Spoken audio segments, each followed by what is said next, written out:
Alors, me revoilà. Alors, ici, je voulais vous montrer quelque chose premièrement. Je vous avais dit que je vous montrerais l'enveloppe, c'est-à-dire la filière. Qu'est-ce que ça donne? Parce qu'on n'a pas collé jusqu'à la base, on a collé environ à un demi-centimètre. Alors, je vais vous montrer, je vais mettre mes doigts à l'intérieur.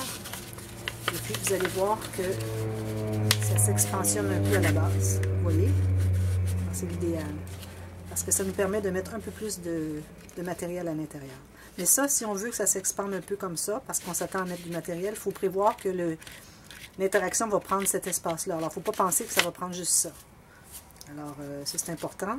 Ici, dans le cas du folio, vu qu'on a tellement d'espace et puis qu'on a ces goussets qui peuvent grossir tellement notre album, c'est pas un problème. Mais si on doit faire quelque chose qui couvre, il faut prévoir qu'on doit avoir, si on veut l'extensionner au maximum, qu'on doit absolument prévoir plus d'épaisseur. Alors, j'ai pensé aussi peut-être démontrer un peu pour les nouveaux qui sont nouvellement abonnés à ma chaîne, à savoir comment est-ce que je procède pour couvrir de papier design la filière, parce que c'est un petit peu particulier. Alors, j'ai coupé un morceau qui était juste la bonne grandeur du rectangle, et j'ai besoin de faire avec la perforatrice comme ceci. Alors, sachant que mon enveloppe va être comme, ma filière va être comme ceci, j'ai décidé que je mettrais le papier design comme ceci, pour qu'on le voit bien. Alors, parce que habituellement on le met comme ceci, parce que l'enveloppe est comme ça, mais là, parce qu'elle est comme ça, moi j'ai envie de le tourner de l'autre côté. Alors, ce que vous faites, une fois que vous avez coupé le bon rectangle, vous allez le mettre derrière. Alors, il faut vous assurer que vous avez toujours avec les plis de ce qu'on a collé ici devant. OK? Devant vous, toujours. Alors là, vous allez tout simplement faire une marque à quel endroit vous voulez faire votre demi-cercle. Alors, c'est important d'être bien aligné tout le tour avant de faire ça. Ici, je le place comme ceci. Et moi, j'ai décidé que j'ancrais tous mes papiers. Alors, si vous décidez que vous ancrez tous vos papiers, vous pouvez, c'est beaucoup de travail, mais si vous voulez, vous pouvez ancrer tous les rebords de tout ce que vous faites. Mais moi, je ne le ferai pas parce que ça va faire beaucoup de travail. Et puis, bon, il n'est pas encore destiné à personne, cet album, ce folio. Alors, si quelqu'un veut l'acheter, pour pas qu'il soit trop cher, parce qu'il y a trop de travail dedans. Alors, vraiment, là, je vais laisser tomber pour ça. Alors, voilà, ça, j'ai fait ça. Alors, j'ai d'abord mis un papier ici, design, pour couvrir ici. Et je vais tout simplement coller ici.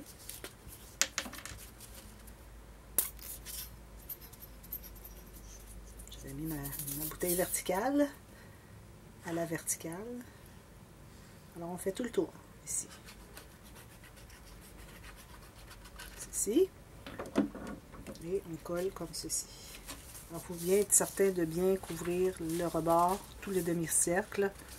Et si vous n'êtes pas certaine de vraiment bien le faire, laissez-le un petit peu plus large à côté, quitte à aller égaliser avec votre ciseau par la suite. Comme ici, vous voyez, j'ai pas tout à fait couvert. Là. Mais bon, c'est des détails. Alors, si jamais comme ici, j'ai un petit peu trop, alors je vais le couper avec le ciseau, tout simplement l'excédent. Alors, je vous recommande toujours de laisser un petit peu plus, au cas où votre demi-cercle ne soit pas bien taillé au bon endroit. Mais là, vous pouvez toujours aller ajuster sur les côtés. Alors, je vais réancrer.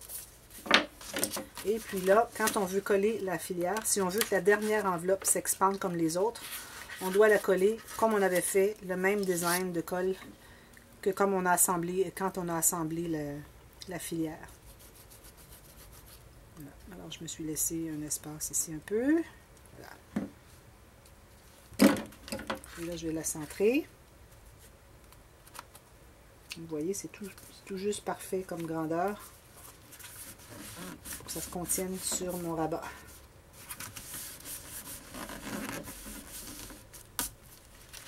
Ça s'ouvre comme ceci. Vous voyez, la dernière s'expand.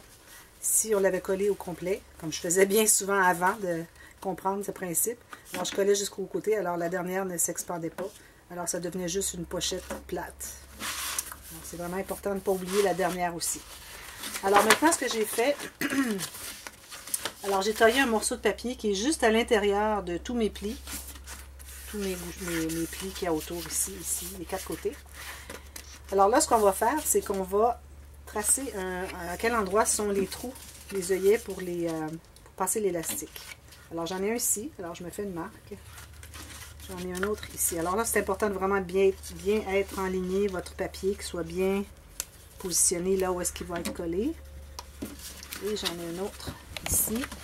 Excusez. Et là, je vais prendre mon poinçon. Excusez.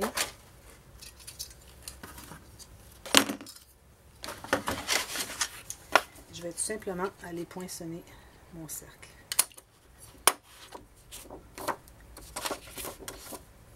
J'espère qu'il est à peu près égal. On peut toujours ajuster après, mais ça devrait être correct.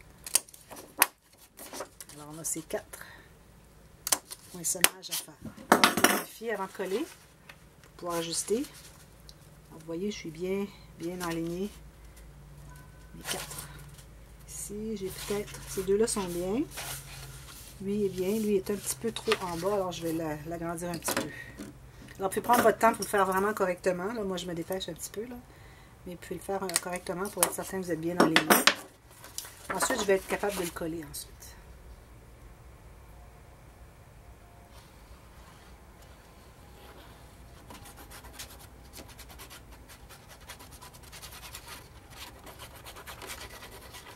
Là, je suis en train de me demander si je ne devrais pas passer au moins... ça, je vais mettre un cercle de colle autour, hein, pour m'assurer que ça colle bien autour. Je devrais pas passer au moins mon élastique ici, pour couvrir avec mon papier. Alors, je pense que c'est ce que je vais faire.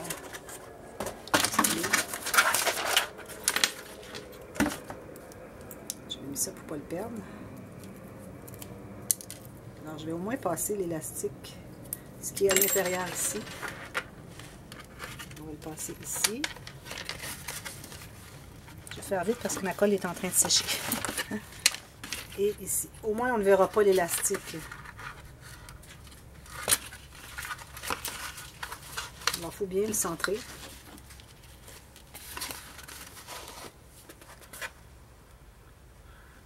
Il semble bien centré. Et s'assurer qu'il est bien à plat.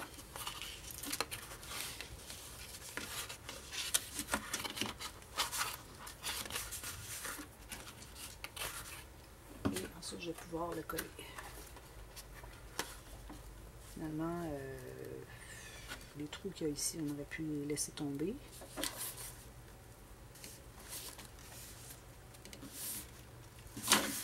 Bon, ça va. Et puis, on pourra mettre une petite décoration ici. Alors, idéalement, c'est ces deux trous-là qui sont les plus importants. Si vous voulez, vous pouvez avoir l'élastique qui paraît ici aussi.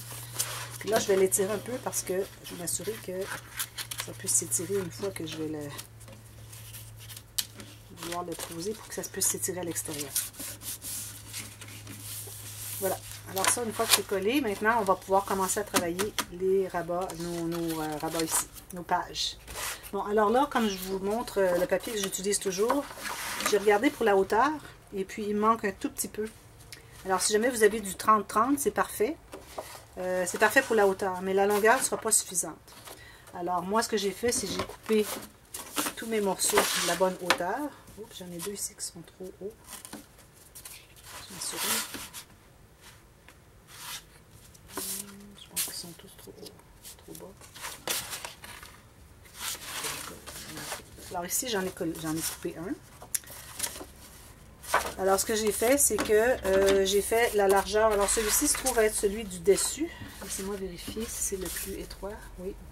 Alors, c'est celui du dessus. Parce que j'ai pensé faire 3 pages qui sont de plus en plus larges. Alors, celle-ci, on voit un peu celle qui suit. Ensuite, on a celle-ci. On voit un peu celle qui va suivre, qui va être ici, finalement. Alors, ce que vous devez faire, c'est de couper vos morceaux de la bonne hauteur et calculer la largeur que vous voulez avoir votre page. Alors, vous avez un morceau de cette grandeur-là, et puis vous en avez un autre qui est juste environ 1 cm plus large pour pouvoir abattre. Alors, ce qu'on fait, c'est qu'on va prendre la planche à tracer les lignes de pliure, et on va tout simplement tracer la ligne où est-ce que ce qu'on a d'extra pour notre page. Alors, ce qu'on a à faire ensuite, c'est le plus grand morceau. Où est-ce qu'on a tracé la ligne? On va tout simplement biseauter un petit peu chaque coin. On va le plier. Et puis, on va le coller Alors moi, je vais coller la vraie page sur l'intérieur. J'aime bien avoir toujours mes rabats sur l'extérieur. Alors, je vais coller ici. Je vais bien aligner. Et je vais tout simplement coller comme ça. Alors, vous allez faire ça pour les 3 pages. Je vais vous donner les mesures pour chacune. Alors, moi, c'est parce que j'ai décidé de les faire cette grandeur. Si vous voulez que ça soit plus facile, vous pouvez les faire toute la même grandeur. Mais moi, ce que je vais faire, je vais vous donner les mesures pour toutes les interactions à l'intérieur vont aller selon ce que j'ai fait comme page. Alors, si vous décidez de faire une autre grandeur de page, là, il peut y avoir des différences, mais là, moi, je ne peux pas donner toutes les mesures pour ça. Alors, si vous voulez faire exactement comme moi, pour que ça soit plus facile à suivre, je vous conseille de faire mes mesures. Alors, la première page, elle est... Laissez-moi trouver une règle. Je vais faire celle-ci. Alors, la hauteur, c'est la hauteur de nos rabats ici. Okay. Alors, on a exactement 22 cm.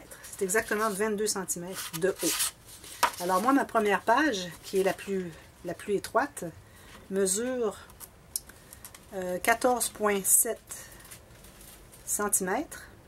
Alors, vous taillez un morceau de 14,7 cm par 22 et un autre de 15,7 cm par 22. Et le centimètre d'extra, vous allez le rabattre comme ceci. Alors là, toutes les mesures de toutes les hauteurs sont les mêmes pour les 3 pages. Alors, je vous donne seulement la mesure de la base de page. Alors, comme je disais, on a ici 14,7. La prochaine va être 16. Et l'autre après, je vais m'assurer que j'ai le bon morceau, va être de 17,1. En principe, ça devrait être la même distance entre chacune. Alors ici, j'ai pas tout à fait la même distance entre chacune. Alors, je vais vous donner les bonnes mesures. Ouais, c'est pas mal ça, oui, je dirais. Regardez, c'est la même distance entre chacune. Alors, on a 14,7, 16 et 17,1. C'est drôle, en tout cas. Ayez la même distance entre chacune. Et n'oubliez pas que le deuxième morceau, qui va être 1 cm plus grand pour le rabattre et le coller. Alors, vous préparez ça. Et puis ensuite, on va tout simplement les coller ici pour pouvoir commencer à faire nos interactions. Peut-être qu'on fera nos interactions sur les pages avant de les coller. Ça va être plus facile à manipuler que de travailler toujours avec ça et les rabats qui sont toujours encombrants. Alors, on fera nos interactions et quand elle sera terminée, on va la coller dans ça. Alors, je vous reviens avec ça. Je vais tout tailler parce que je les avais taillés, mais je vois qu'ils sont trop courts. Vous voyez, il manque ça. Alors, il faut que je les retaille. Et puis, à ce moment-là, j'aurai mes 3 cahiers de fait. Et je vous les redonnerai, je vous démontrerai les différences qu'il y a entre chaque. Alors, je trouve que c'était bien d'avoir 3 grandeurs. Parce que la dernière grandeur, la plus grande, doit entrer à l'intérieur comme ceci. Même qu'elle aurait pu être plus grande encore. Je sais pas si c'est ma plus grande, celle-là. Oui. Non, c'est celle-ci la plus grande. Alors, celle-ci la plus grande. Alors, vous voyez, avec mon angle droit ici, ça arrive tout juste, je me suis laissé comme 4 mm. Alors c'est sûr, on ne veut pas l'avoir trop proche parce que ça va comme buter ici si c'est trop penché. Alors je me garde toujours une petite marge de manœuvre ici, alors un petit 3-4 mm de moins. Alors vous faites ça comme ça et deux autres grandeurs comme vous voulez. Vous pouvez les faire plus petites comme vous voulez. Mais moi je vais les faire comme ça, comme je vous ai donné les mesures. Et puis on fera les interactions là-dessus. Alors je vous reviens avec ça et puis on va commencer les premières interactions sur les grandes pages. Alors, je vous reviens. À bientôt. Merci. Bye bye.